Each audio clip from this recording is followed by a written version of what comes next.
Greetings to Dr. Shankar and all my fellow classmates.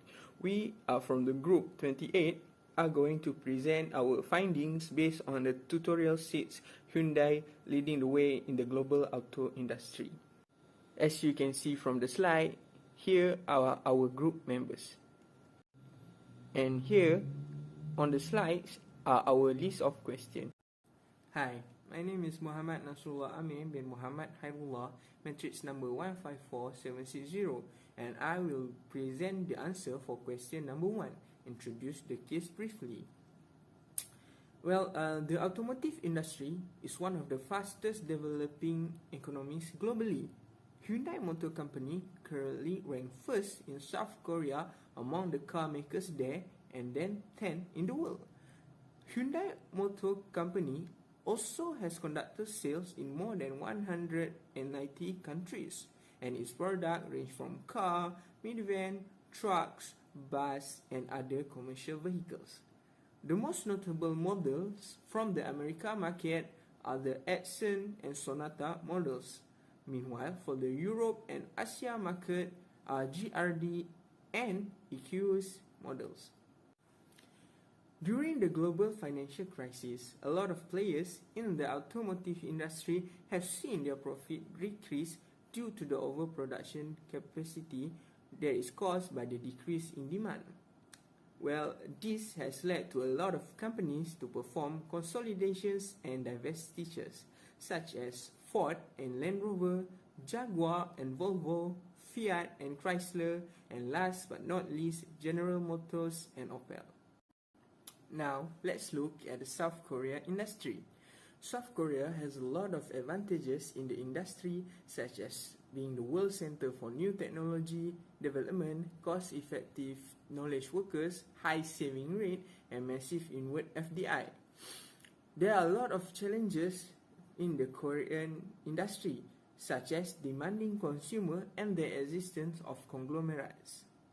Next, the government also has some protective measures to protect the South Korea industry, such as stringent accounting control, protecting some industries, ensuring funds and sponsoring, promoting imports of raw materials and technology, encouraging savings and investment over consumption. Now let's look at Hyundai's background. Hyundai was founded by Chung Ju-young in 1947. After that, in the 1970s, they developed aggressively into the auto industry and started to export its new economic car named Excel. It received massive response from the consumer as export grew to more than 250,000 units per year. Then, in the 1990s, the consumer confidence started to wear out because of the quality issues and weak dealer network.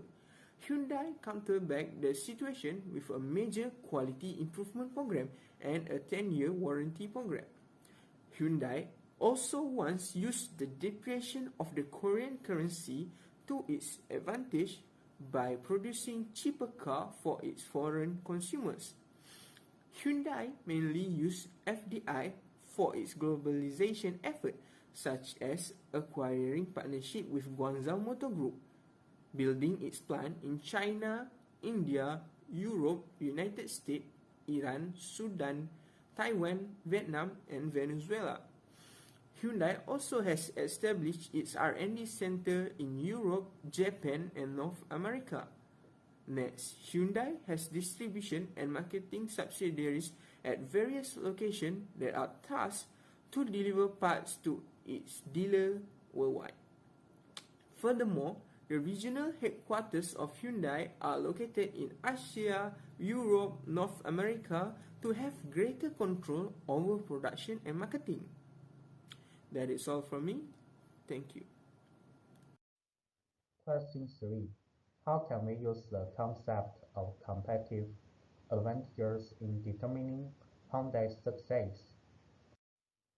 The advantages of Hyundai matter. The first one, cost-effective level, knowledge works, high technology, and capital as the factors of production. The second one, South Korea has a larger cluster of automobiles and auto parts production industry. The third one, Korea has a high saving rate, and with the business sector promoting raw materials, extensive foreign direct investment, the comparative and competitive advantages of Hyundai matter. Comparative advantages: the Korean has been translating to fair exchange rates and low price in the US and Korean. Korean government closely cooperates.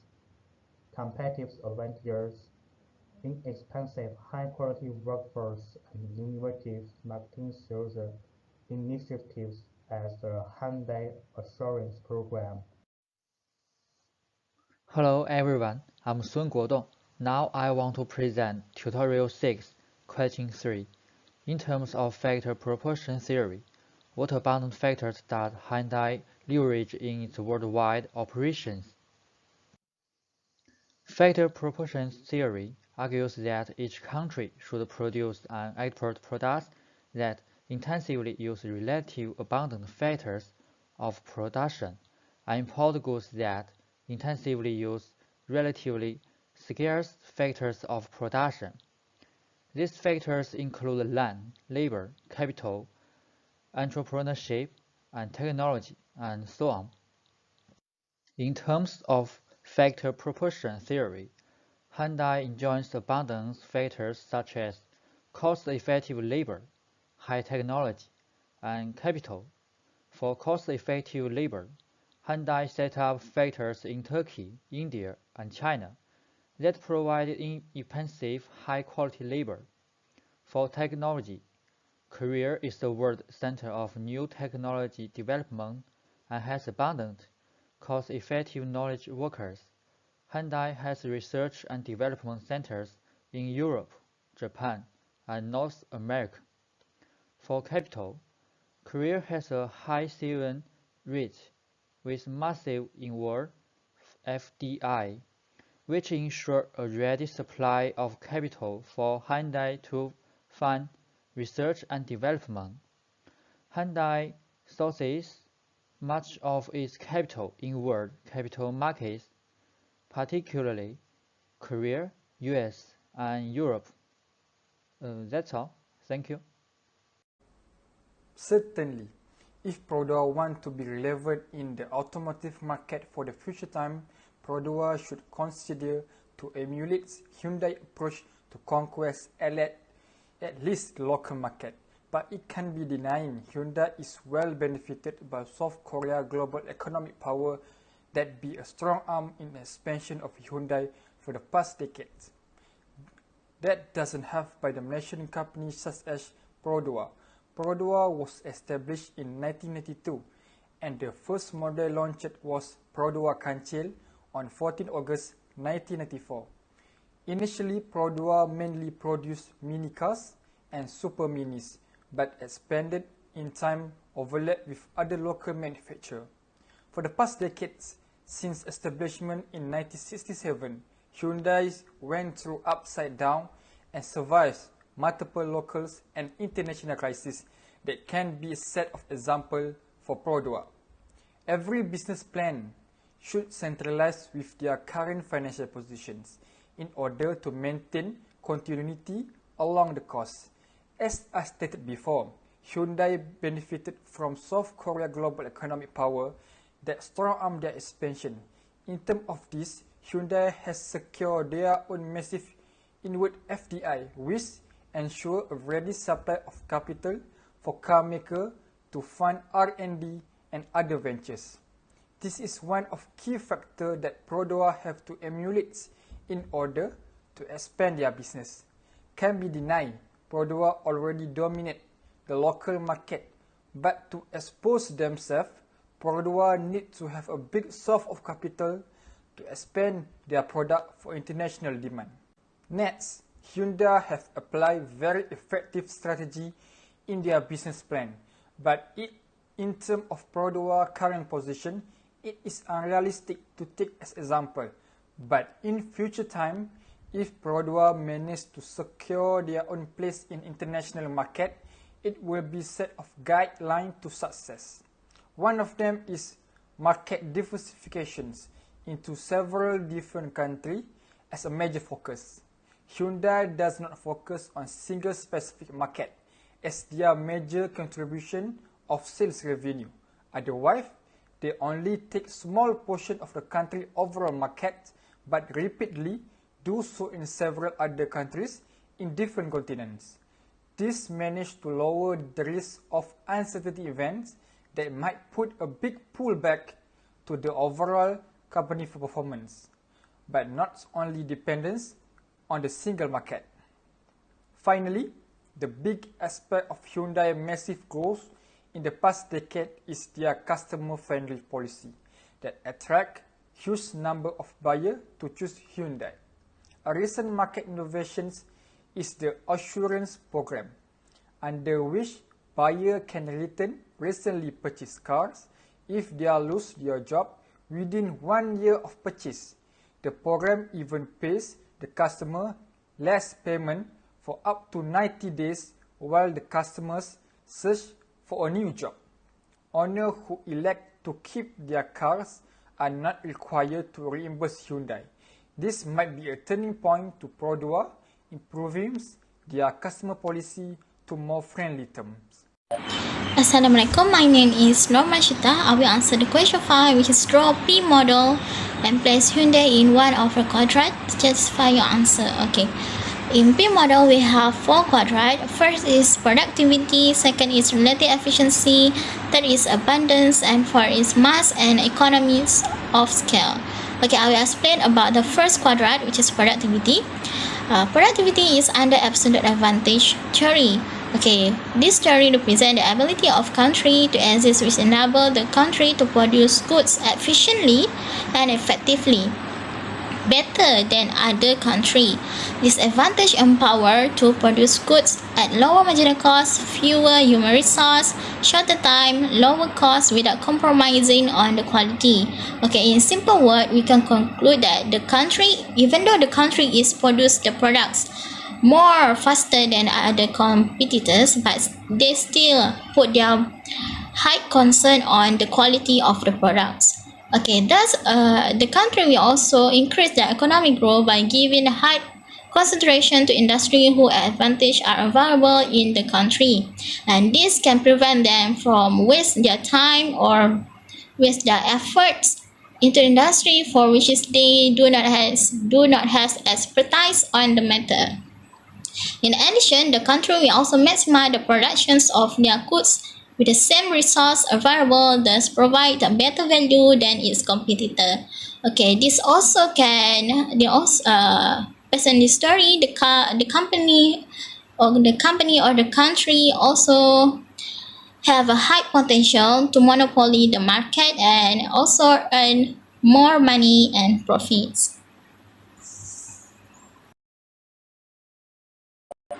Okay, next I will discuss about the relative efficiency and superior feature inherent under comparative advantage theory. Okay, under this theory, which is referred to the country capacity to create or produce goods and services at lower marginal cost and lower opportunity cost better than other country. Okay, this country we based on this theory, which is it's not the best one in producing something, but they are good in offering products and service at lower opportunity cost, which is can easily import by another country. Okay, and in addition, it's also help the country to generate more profits and more money to develop their country to become better in future. Okay, next, why they have a lower opportunity cost?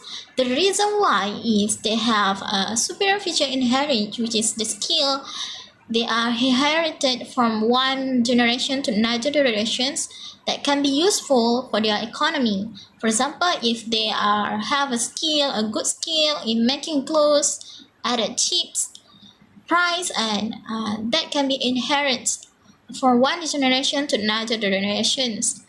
And That's this comparative advantage also actually is introduced that opportunity cost as analytic factor in choosing between different options for productions diversifications.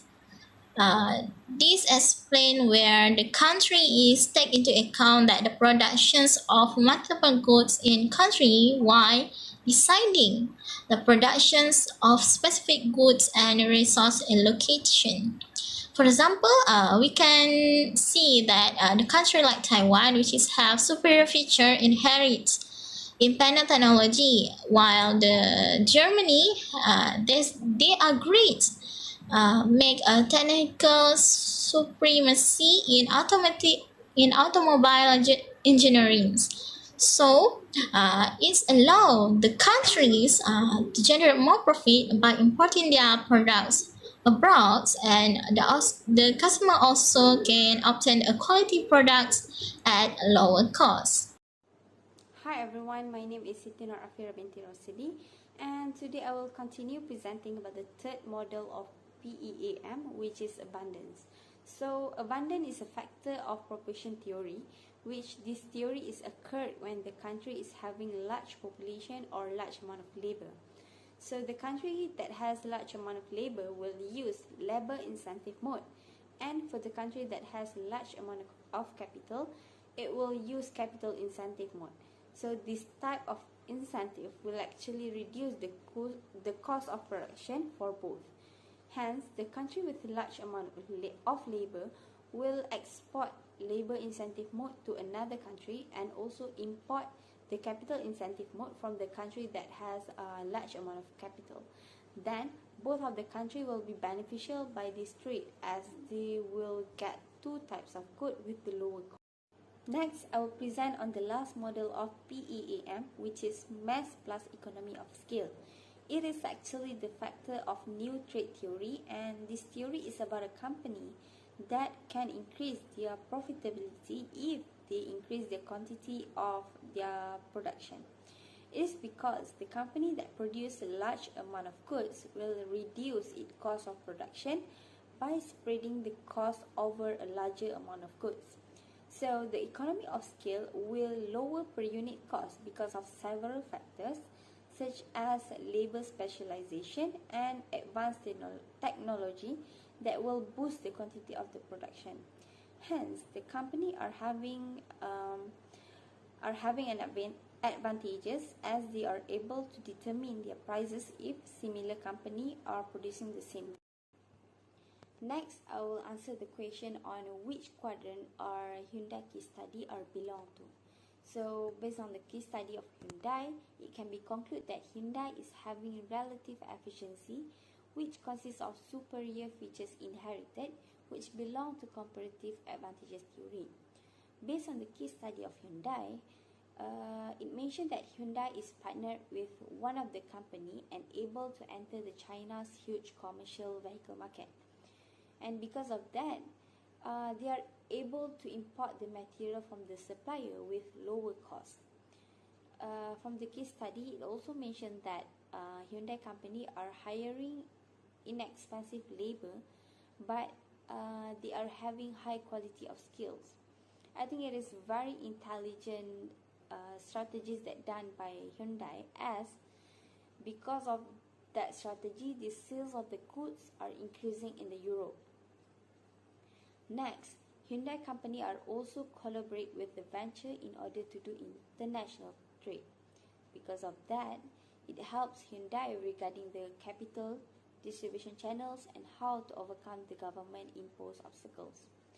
Moreover, Hyundai, based on the case study, Hyundai company are also cooperate with the venture in terms of R&D, manufacturing and design that help the improvement of the quality of product that produced by Hyundai company. And I think that's all from me for today. Thank you. Bye.